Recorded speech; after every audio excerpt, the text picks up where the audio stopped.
Good morning दोस्तों। मैं आपका दोस्त बीएल आपके अपने YouTube channel all in one with BL पर आपका स्वागत करता हूं। दोस्तों मैं फिर से हाजिर हूं मध्यकालीन भारत के इतिहास का एक और इम्पोर्टेंट टॉपिक लेकर के।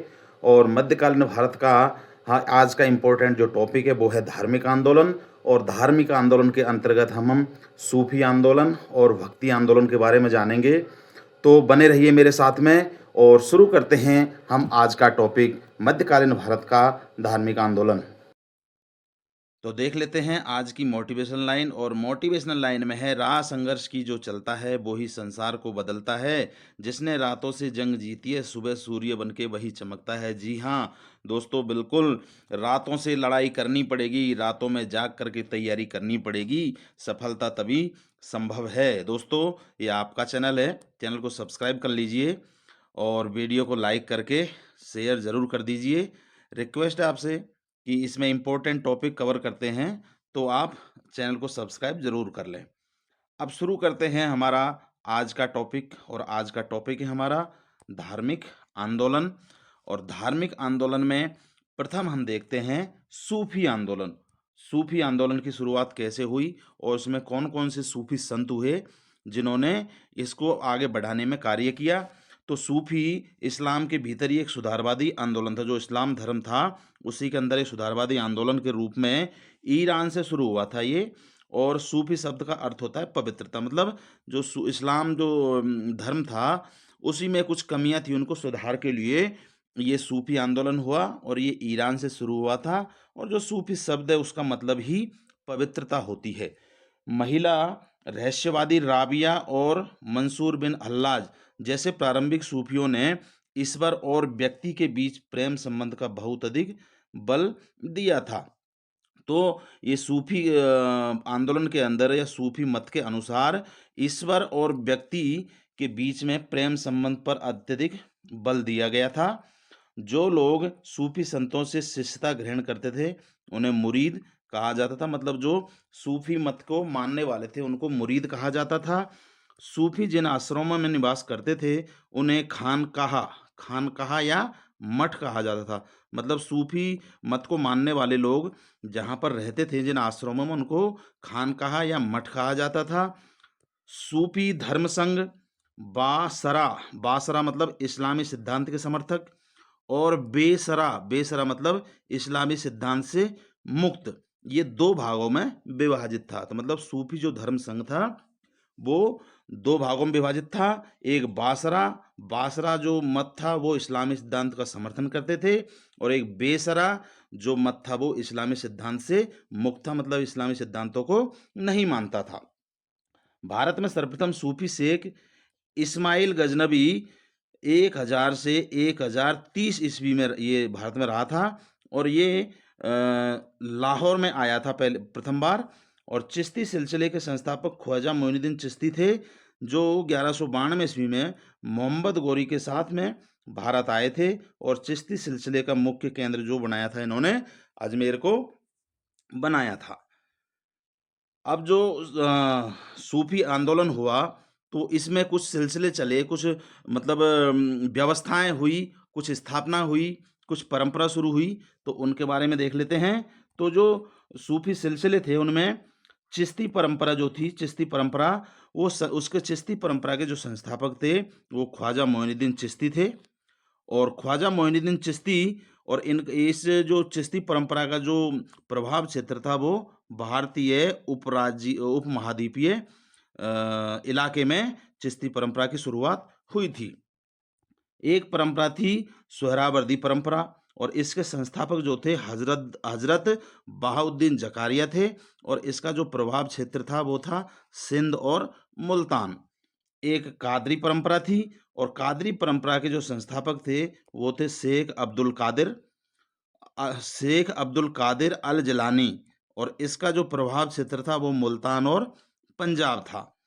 एक सत्तारी परंपरा, और इसके संस्थापक जो थे शाह अब्दुल्ला सत्तारी इसके संस्थापक थे। और इसका जो प्रभाव क्षेत्र था वो मध्य और पूर्वी भारत के अंदर ये परंपरा शुरू हुई थी।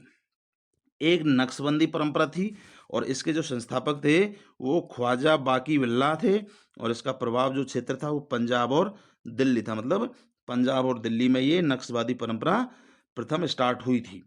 एक फिरदौसी परंपरा थी, और इस फिरदौसी परंपरा के संस्थापक शेख बदरुद्दीन थे, और इसका जो प्रभाव का क्षेत्र था वो था बिहार।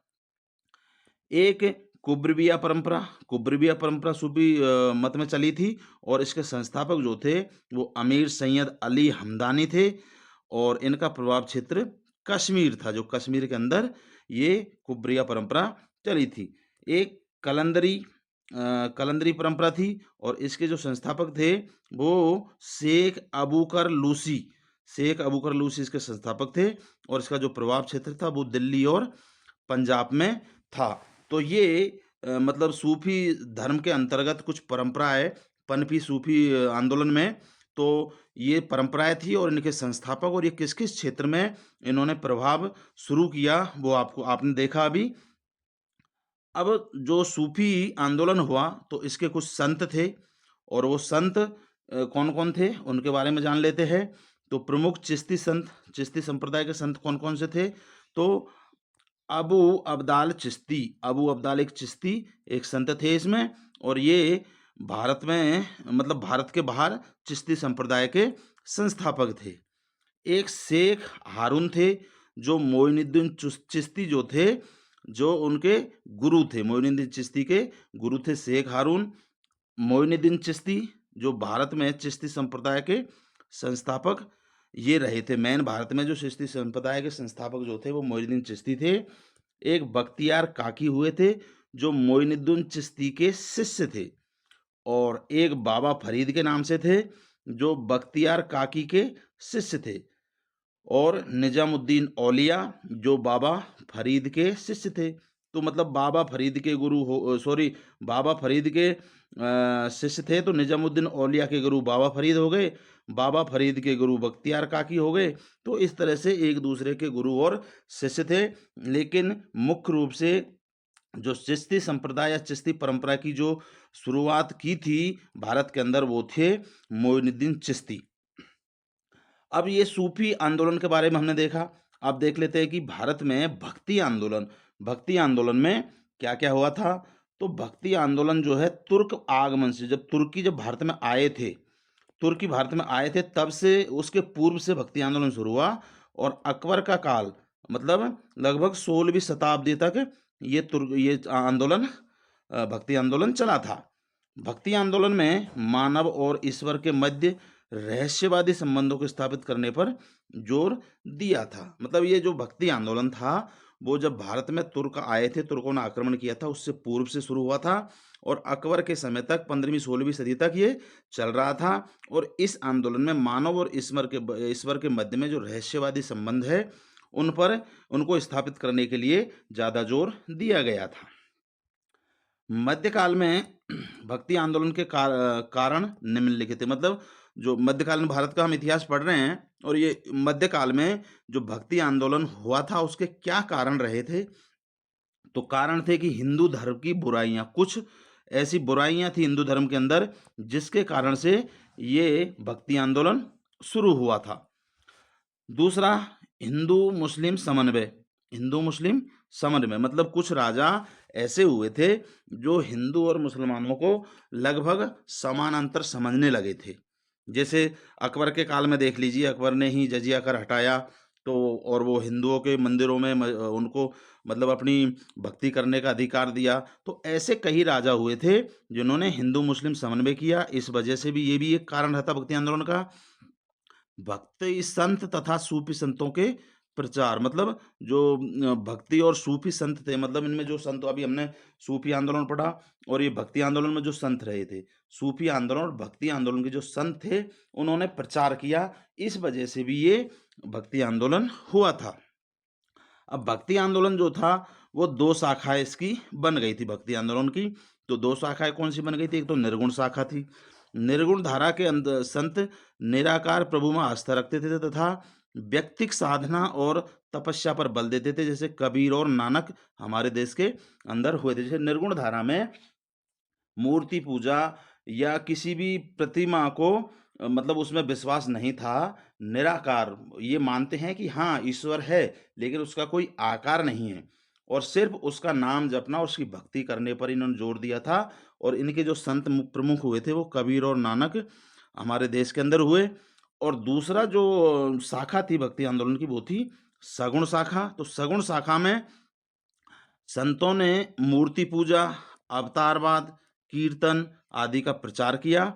और इनके जो संत हमारे हुए थे सगुण धारा के, तुलसीदास जी थे, मीरा हुई, सूरदास, चैतन्य और वल्लभाचार्य, ये प्रमुख संत सगुण धारा के हुए थे। मतलब सगुण धारा में कि मूर्ति बना दी, और जैसे हम वर्तमान में मूर्ति पूजा करते हैं, या फिर अवतारवाद में विश्वास, जैसे भगवान के जो जो अवतार हुए उनके बारे में हम पढ़ते हैं कि भजन कीर्तन करते हैं। इन्हीं पर सगुण धारा के कवियों ने जोर दिया था। और इसमें जो कवि हुए थे वो मीरा, सूरदास, चैतन्य और वल्लभाचार्य, ये प्रमुख कवि सगुण धारा के अंतर्गत हुए थे। अब भक्ति आंदोलन के प्रमुख जो धर्माचार्य थे भक्ति आंदोलन में, तो प्रमुख कौन-कौन से आचार्य हुए थे और संप्रदाय कौन-कौन से थे उनके, वो भी देख लेते हैं। तो रामानुजाचार्य भक्ति आंदोलन में हुए और ये श्री संप्रदाय से संबंधित थे। श्री संप्रदाय से संबंधित रामानुजाचार्य थे और ये विशिष्टाद्वैत का सिद्धांत इन्होंने दिया था। विशिष्टाद्वैत का सिद्धांत रामानुजाचार्य ने दिया था। एक माधवाचार्य हुए थे और ब्रह्म संप्रदाय से संबंधित ये थे और इन्होंने द्वैतवाद का सिद्धांत दिया था। एक वल्लभाचार्य हुए थे और ये रुद्र संप्रदाय से संबंधित थे और शुद्धाद्वैतवाद का सिद्धांत इन्होंने दिया था। शुद्धाद्वैतवाद का सिद्धांत। एक शंकराचार्य हुए और शंकराचार्य स्मृति संप्रदाय से संबंधित थे और द्वैतवाद का सिद्धांत इन्होंने दिया था। मतलब द्वैतवाद के सिद्धांत को ये मानते थे। एक निम्बकाचार्य हुए और निम्बकाचार्य जो थे वो सनक संप्रदाय से संबंधित थे और इन्होंने द्वैताद्वैत का सिद्धांत दिया था। तो धार्मिक आंदोलन के अंदर ये कुछ संत हुए थे और ये जिस जिस संप्रदाय से संबंधित थे और इन्होंने कौन कौन से सिद्धांतों का पालन किया है, कौन कौन से सिद्धांतों की शुरुआत की, वो हमने देखा। अब दक्षिण भारत में भी कुछ धार्मिक आंदोलन के तहत कुछ संत हुए थे। जो दक्षिण भारत में देखो, रामानुजाचार्य थे, वो 1060 से 1118 ईस्वी तक ये रहे थे और रामानुजाचार्य ने राम को अपना आराध्य माना था। रामानुज ने वेदांत एवं शिक्षा अपने गुरु कांचीपुरम के यादव प्रकाश से प्राप्त की थी। इनके गुरु थे यादव प्रकाश, उनसे प्राप्त की थी। और रामानुजाचार्य को वैष्णव पंथ का संस्थापक भी माना जाता है और यह श्री रंगम के विष्णु मंदिर के प्रधान पुजारी हुआ करते थे। जो रामानुजाचार्य थे, जो दक्षिणी भारत के संत थे ये, और इन्होंने, इनके गुरु थे यादव प्रकाश और ये क्या है, वैष्णव पंथ के संस्थापक भी माने जाते हैं। और श्री रंगम विष्णु मंदिर जो है उसके प्रधान पुजारी ये उस वक्त में हुआ करते थे। उसके बाद दक्षिणी भारत के और कौन थे संत थे, तो अलवार संत। अब अलवार संत ये क्या है, एक ग्रुप है। अलवार संतों में कई संतों के नाम आते हैं। तो इसमें क्या है, कई संतों के नाम आते हैं और अलवार संत जो थे वो एकेश्वरवादी थे, मतलब एक ही ईश्वर को मानते थे और ये विष्णु की भक्ति एवं पूजा में मोक्ष प्राप्त करने में विश्वास रखते थे। मतलब अलवार संत जो थे, अलवार मत के जो संत थे वो अनेक संत थे और ये एकेश्वरवादी थे और भगवान विष्णु की भक्ति और पूजा को ये मोक्ष प्राप्ति का साधन मानते थे। एक यहाँ पे नैनार संत हुए थे। नैनार संत में भी कई संत, अनेक संत हुए थे।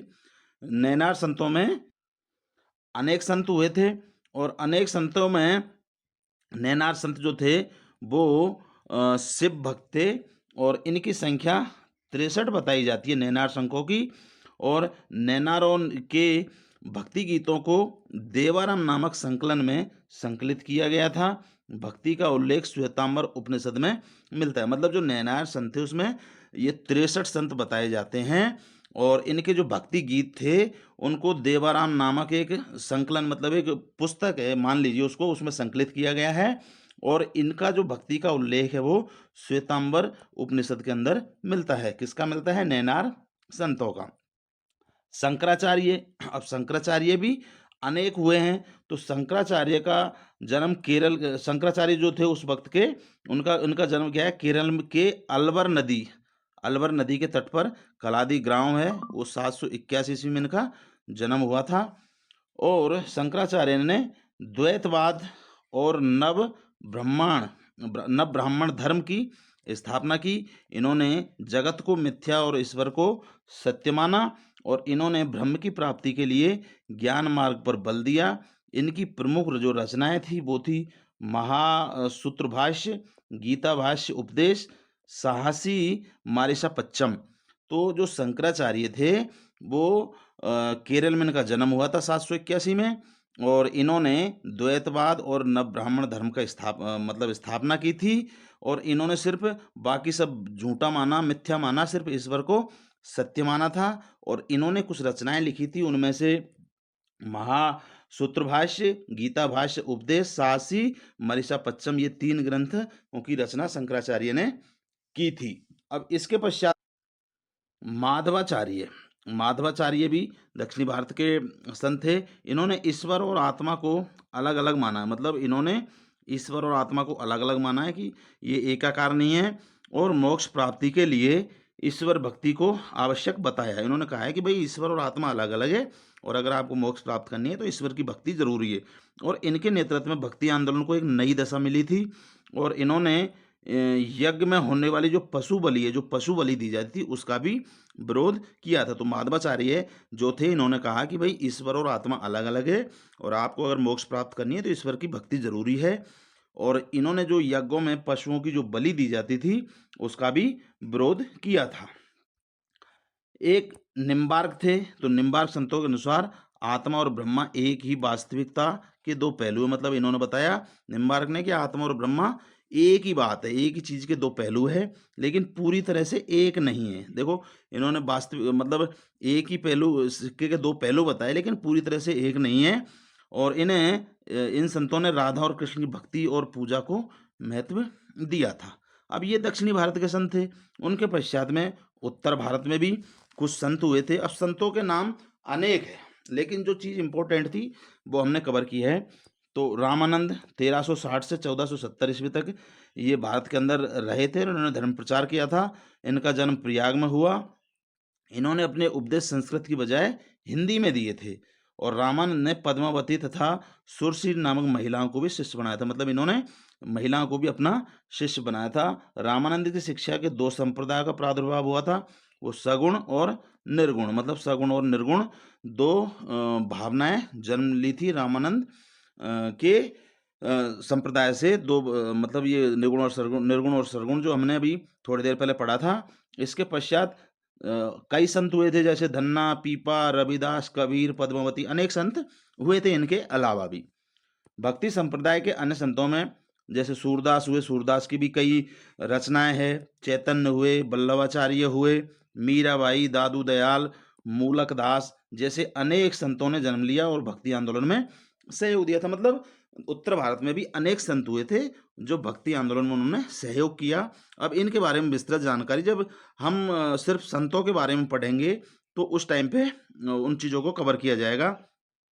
उसके पश्चात आपको पता है कि निर्गुण धारा में भी हमने गुरु नानक देव जी का नाम पढ़ा था कि नानक जी हुए थे।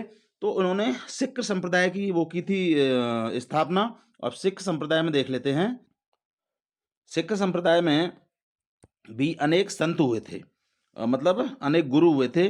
तो जो सिख धर्म की स्थापना थी वो गुरु नानक देव ने की थी, और इनका जन्म 1469 ईस्वी में तलवंडी नामक स्थान पर हुआ था, पंजाब में। और ये वर्तमान में ननखाना साहब के नाम से प्रसिद्ध है ये जगह जहाँ पर इनका जन्म हुआ था। और सिख धर्म के 10 गुरु ये हुए थे। तो 10 गुरुओं में देखो कौन कौन से गुरु ने क्या क्या किया था। गुरु नानक देव जी सिख धर्म के संस्थापक थे। गुरु अंगद जी ये गुरुमुखी लिपि के जनक थे। गुरु अमरदास जी गुरु प्रसार हेतु इन्होंने 22 गद्दियों का निर्माण करवाया था।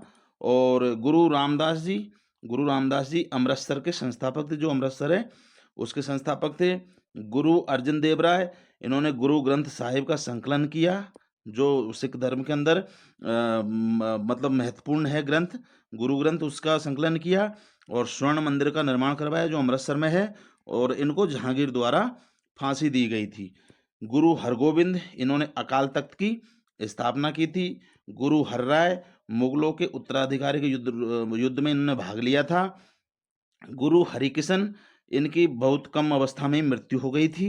गुरु तेग बहादुर, इनको भी औरंगजेब ने फांसी दी थी। और गुरु गोविंद सिंह, जिन्होंने खालसा सेना का गठन किया था। तो ये सिख धर्म के 10 गुरु थे। दोस्तों, ये था धार्मिक आंदोलन, और धार्मिक आंदोलन में हमने सूफी आंदोलन और भक्ति आंदोलन पढ़ा, और सिख धर्म के अंदर कौन कौन से गुरु हुए थे उनके बारे में हमने जाना। आपसे रिक्वेस्ट है, चैनल को सब्सक्राइब कर लीजिए, वीडियो को लाइक करके और दोस्तों के साथ शेयर कर दीजिए। और अब मुझे दीजिए इजाज़त। मिलते हैं मध्यकालीन भारत के इतिहास के एक और इम्पोर्टेंट टॉपिक के साथ में। तब तक के लिए नमस्कार, धन्यवाद।